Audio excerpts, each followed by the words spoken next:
This meeting will come to order. This is a special meeting of County Council, and we will begin with a moment of silence.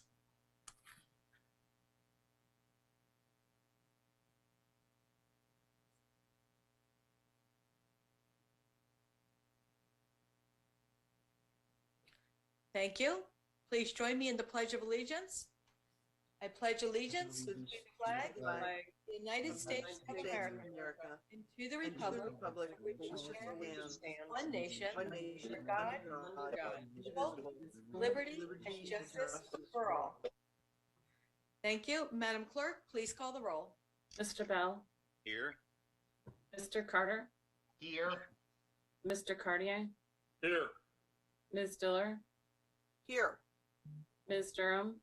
Here. Ms. Hartley-Nagel. Here. Mr. Hollins. Here. Ms. Kilpatrick. Here. Mr. Sheldon. Here. Mr. Smiley. Not sure whether I'm here or there, but I'm present. Mr. Street. Here. Mr. Tackett. Here. Mr. Woods. Here. President, the roll reveals 13 present. Thank you. We welcome to the FY2023 Budget Address to be delivered by County Executive Matt Meyer. County Executive Meyer, please proceed. Thank you. Good evening, everyone. It's great to be here. Good evening. Nelson Mandela once said, "Education is the most powerful weapon which you can use to change the world." This is why the school principal is one of the most important jobs in our community. A great, innovative principal attracts great, innovative teachers and staff. A principal sets the tone for our community that builds the very foundations for generations to come. Dr. Terrence Newton of Warner Elementary in Wilmington has been among the best. He served our children selflessly and creatively for nearly 2 decades, teaching them there is no limit to the excellence they can achieve. He always had a new creative venture to teach kids in new ways and to give families a glimpse of opportunities that they never had. Yesterday, Dr. Newton left us. And to honor Dr. Newton's work for all of us, I would like to start tonight with a moment of silence.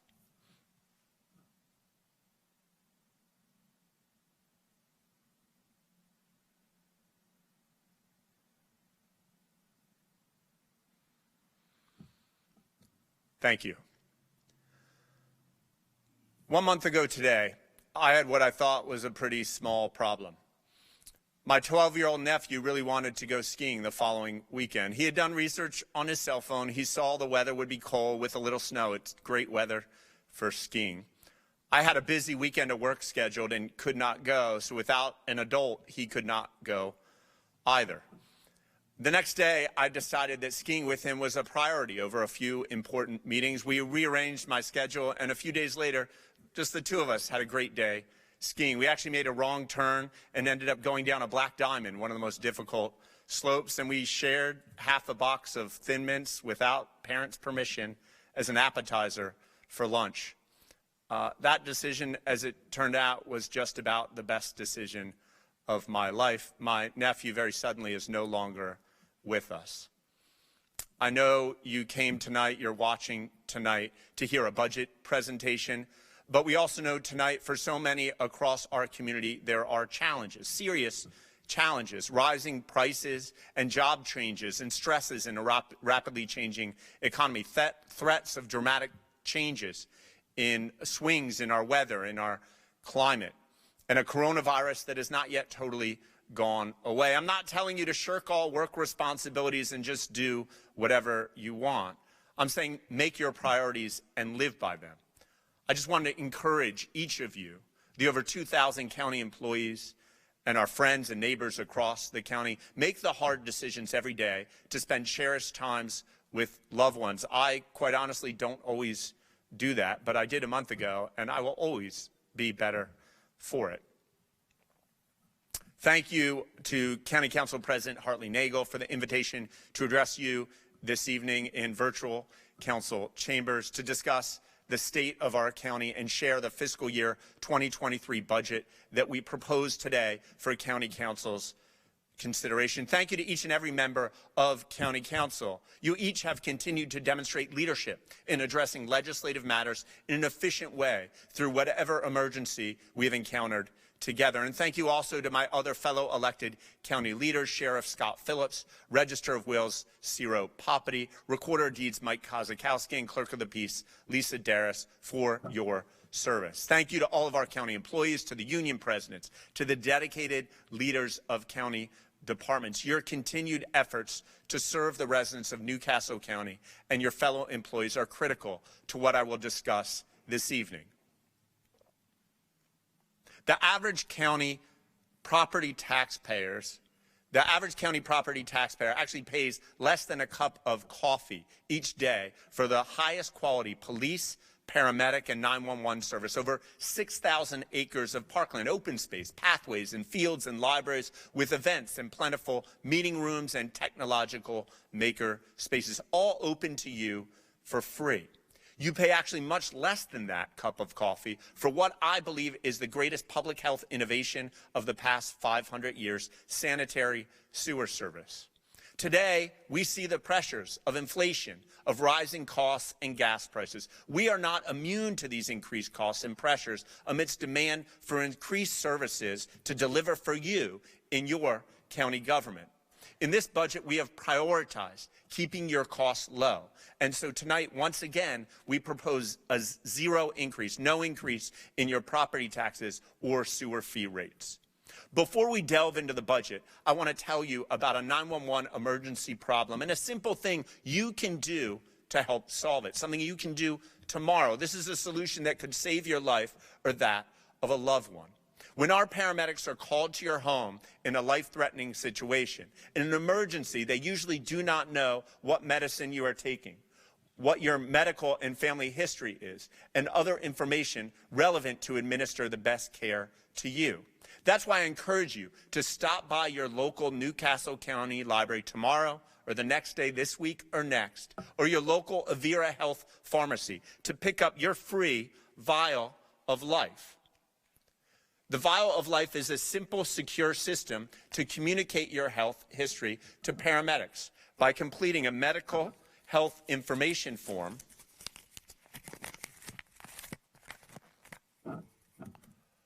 placing the vial in your refrigerator and placing this magnet on your refrigerator. Please pick up one tomorrow.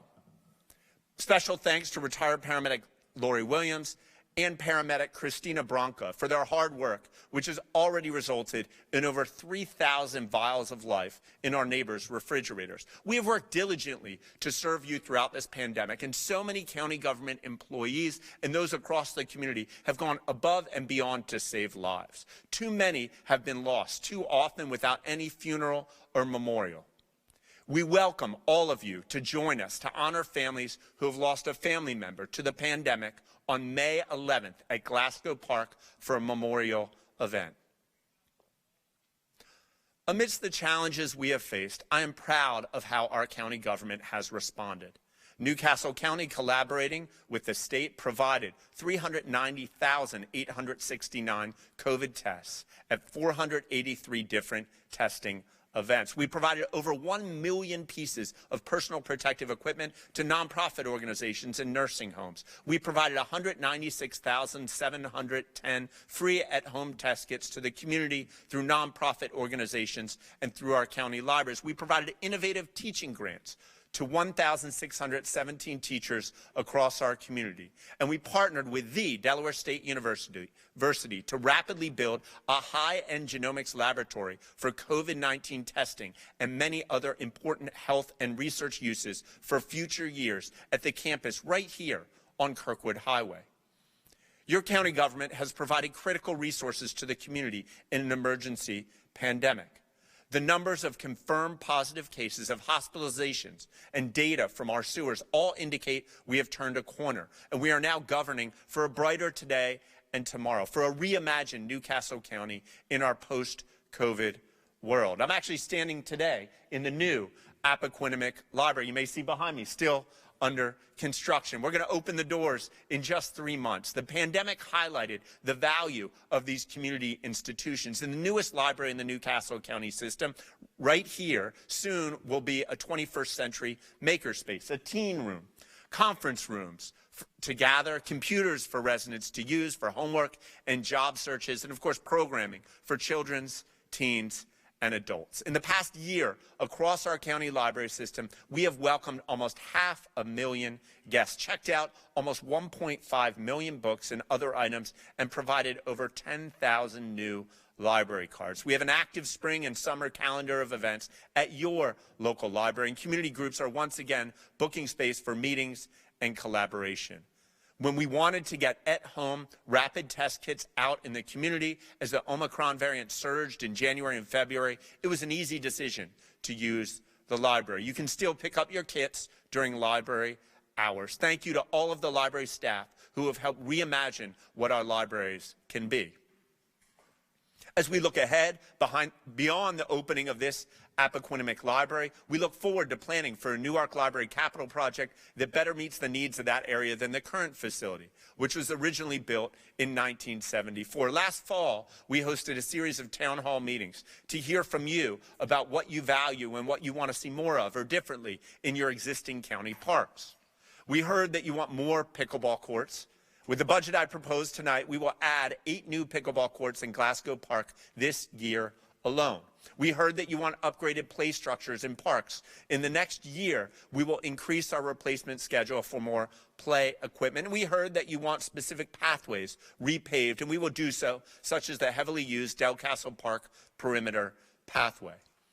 In addition to maintaining what we have, we are adding new park features, preserving land like never before. We've already announced the creation of the first district park in southern Newcastle County, just north of where I'm right now, north of Middletown. We heard from you in numerous public meetings and are wrapping up the design that you now see pictured. We will break ground this fall. Newcastle County has preserved over 1,200 acres, 1,200 acres of farmland and open space since 2016, with the development of the county's first true preservation program, including the open space, including the creation of the Open Space and Agricultural Preservation Board. The county will continue its commitment to preservation in fiscal year 2023 by allocating $2.5 million to preservation. With County Council and our preservation boards, we have developed a collaborative approach, leveraging county dollars with other funding sources through creative partnerships, such as our recent partnership with Delaware Wildlands to preserve over 240 acres of critical wildlife habitat and fertile farmland in southern Newcastle County. Every 10 years, Newcastle County is required to create and submit to the state of Delaware an updated comprehensive plan. In creating the NCC at 2050 comprehensive plan draft, we have held the most public and inclusive comprehensive planning process in county history. Listen to this. Over the past 2 years, we have engaged over 40,000 people through our website and over 125,000 through social media just regarding our comprehensive plan. Close to 1,000 residents have participated in online surveys. Nearly 2,000 people registered for or attended 25 in-person and online meetings. Constituents have submitted 115 comments on various aspects of the plan. Given the importance of this plan to the future of Newcastle County, and based on what I've heard from you, tonight I'm announcing that we will be requesting from the state, asking the state for a 60-day extension to provide further opportunity for public input. Of course, hearing so much feedback from so many different perspectives means not everybody will get exactly what they want from this plan. In fact, I'm not sure anyone will. But we will continue to work to find common ground, to address the most urgent community concerns and deliver a plan that is good for our shared future, a sustainable, equitable, and vibrant future, and that is called democracy. Thank you to the land use planning team, our extraordinary county employees who have literally put thousands of hours into producing drafts of this plan. We know there is a crisis of housing affordability in our region. To address this crisis, we recently announced an unprecedented $30 million affordable housing stimulus program. We have already received over 10 innovative proposals to use this fund to address the crisis of affordability. But our efforts have actually already infused at least $40 million of housing stimulus into our economy, $40 million before that $30 million fund was even announced, by turning vacant spaces into livable places. Let me explain. A task force we created 5 years ago in 2017 in consultation with County Council has taken nearly 800 vacant residential properties in Newcastle County and transformed them into private occupied home. That's a 59% decrease in vacant delinquent properties in our county. At the state housing authority rate of $50,000 per renovated home, it would cost the taxpayer, it would cost all of us at least $40 million to create 800 livable places. Thanks to this Vacant Spaces to Livable Places initiative, there are 800 more families with affordable shelter at almost no cost to the county taxpayer. In fact, we generate revenue for schools and police and paramedics and libraries. We have already collected $2.8 million in unpaid fees and school and property taxes. Now, practically, what this means for neighborhoods is going from vacant eyesores to maintained and occupied homes, like the transformations you see here in Comency Gardens and Rosegate, two examples of many we could highlight. And we're starting to see neighborhood-wide impacts as well. In Overlook Colony in Claymont, for example, nonprofit developer Two Fish has purchased and rehabilitated 7 properties already and provided construction skills training in the process. 911 calls in this neighborhood have decreased 37% since 2019, in part as a result of improving housing in the neighborhood. Our paramedic calls for service continue to grow, and we need to expand our service to meet this demand. We are seeking an increase in the state paramedic reimbursement rate to 50% to balance this life-saving responsibility evenly between the county government and the state government. This slight change to the funding formula will enable us to add paramedic stations and directly improve response times to you in an emergency when seconds are precious. The women and men of the Newcastle County Police Department continue to serve and protect in many honorable ways. When a woman became trapped under her vehicle in the County Creek neighborhood, Kyle Stant, a neighbor and employee at William Penn High School, used a car jack to try to free her, but it was not high enough to lift the vehicle. Newcastle County police officers Belk, Manucci, Butera, Cardiel, Butler, and Echeverria responded to the emergency call and successfully raised the car high enough to pull her out to safety. We thank Mr. Stant and the responding officers, each and every one of you, for your fast and effective response. It truly saved a life.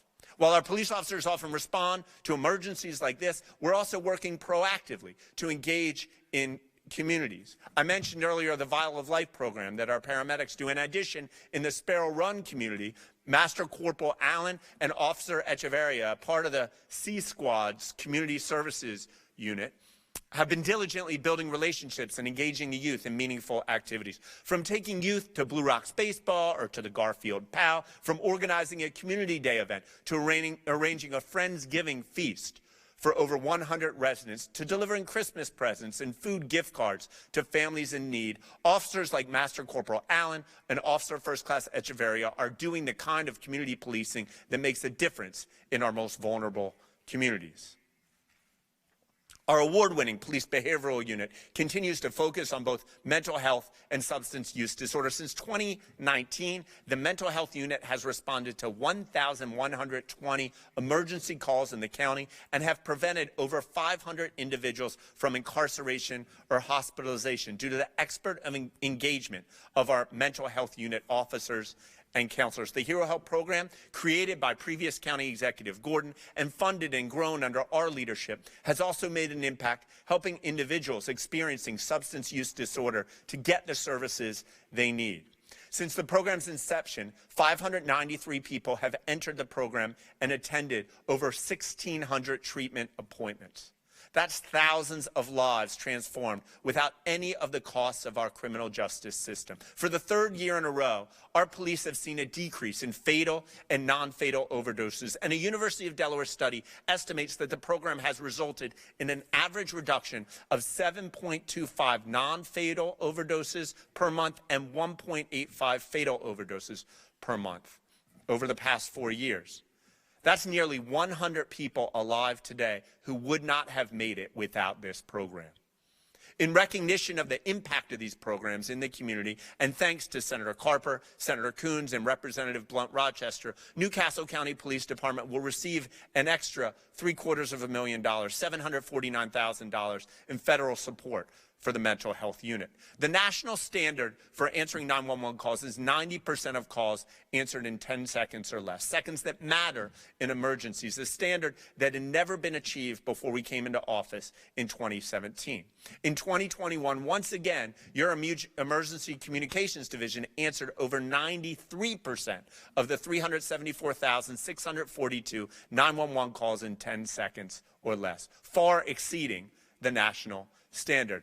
Each of our local fire companies continue to provide quality emergency response in spite of serious staffing shortages. We appreciate what they do and are proud of our nearly $6 million of additional investment in the volunteer service just over the past 2 years. All of the work I've mentioned happens because we have a dedicated and talented workforce. To maintain this talent and attract the workforce of tomorrow into county government, we will begin offering 12 weeks of paid parental leaves to employees. We've also updated policies for teleworking and alternative work schedules as the pandemic has highlighted the value of more flexible work arrangements for our employees. Newcastle County is actively engaging with the workforce of tomorrow, a program we call NCCU. 5 co-op students from Hodgson Votech High School are working in public works this school year. 117 youth are gaining employment experience through our year-round youth employment program as we've expanded our youth workforce development beyond just the summer months. 11 students are participating in the Newcastle County Police Youth Academy, a 3-year program to mentor youth and provide experiences to learn about careers in law enforcement. And through our Youth Planning Board, 20 youth annually have been contributing to the comprehensive plan I mentioned earlier and learning firsthand how policies are made and implemented. We hope to welcome many of these same youth into the county workforce in the coming year. What the last 2 years has reinforced is that when government works together at all levels, federal, state, and local, we work more efficiently for you. Thanks to our federal delegation, we have made historic investments in Newcastle County with the CARES Act and now American Rescue Plan Act dollars. Newcastle County continues to work closely with the state of Delaware, Department of Health and Social Services, and Department of Emergency Management to respond to COVID-19. My colleagues in Kent and Sussex County have joined Newcastle County to pool resources, unprecedented. 3 counties coming together to work together towards a single goal statewide, to fund a substance use disorder needs assessment. And we look forward to sharing those findings with all of you in late May. Now, we've reached a preliminary agreement with the City of Wilmington on the cost of wastewater treatment services. We appreciate Mayor Mike Perzik and his administration's partnership in addressing this decades-long disagreement between the county and the City of Wilmington. The state of our county is strong, as is our financial position. Here you should be able to see our proposed fiscal year 2023 operating budget representing the general fund, the sewer fund, the light tax fund, and school crossing guards fund. It's $318,715,112, a 2.28% increase next year from the current fiscal year. Our proposed capital budget of both general fund and sewer fund projects is $39,549,762, allowing us to continue investing in land preservation, fleet equipment replacement, and public safety equipment, among other projects. We are presenting a fiscally responsible budget for County Council's consideration. With these budgets, there will again be no property tax or sewer fee increase. General managers and chiefs of all county departments will be presenting details of this budget to members of council during budget hearings throughout April that are open to the public, and we look forward to your questions and comments. Before I close this evening, I would like to recognize two educators who continue to make a profound impact in their students, in our students, despite the challenges of the past 2 years. Melissa Tracy of Odyssey Charter School helped establish a fruit and vegetable garden at her school to address food insecurity in her classroom and in the community. I know because I've been there. I've seen it. And this year, she expanded her program with a hydroponic learning lab for year-round growing. Through her students, this will have a positive impact on our community for generations to come. Ms. Tracy, congratulations. She is now a finalist for the National Society of High School Scholars 2021 National Educator of the Year. Dr. Jordan Estock is an engineering teacher at Concord High School, whose students are transforming recyclable materials into impactful products as the Delaware champions, competing nationally in the highly competitive Samsung Solve for Tomorrow competition. Thank you so much, Ms. Tracy and Dr. Estock, for tackling real-world challenges and inspiring your students. Now, there are countless educators like you across our community, and all of us owe you our collective thanks. Tonight, as we discuss police, paramedics, parks, we're reminded that freedom and democracy are not guaranteed. In a matter of weeks, more than 10 million Ukrainians, 10 million Ukrainians have been forced to flee their homes as once flourishing cities are turned to rubble through indiscriminate bombings of schools, hospitals, and homes. But in the face of so much destruction and tragedy, brave Ukrainians continue to defend their homeland against an invading army. We are inspired by a president who refuses to concede and by a people who refuse to be conquered. They remind us that despite our differences in Ukraine, in Russia, or even here in Delaware, we share the privilege of serving our constituents, responding to community concerns, and improving the quality of life for all of our residents. We have an incredible responsibility to uphold the promise of our democracy, and it truly is an honor to continue to serve with you. Thank you again to County Council President Hartley Nagel and each and every member of County Council for this opportunity to address you this evening and continue to serve the people of our county. Good night, and God bless you. And we will move on. Is there a motion to adjourn? Motion to adjourn. Second. All in favor? Aye. Any opposed? I am. We should go on and pass the budget now. Y'all not going to change anything. Anyone entertain Jay's motion? With that, hearing none, the meeting is adjourned.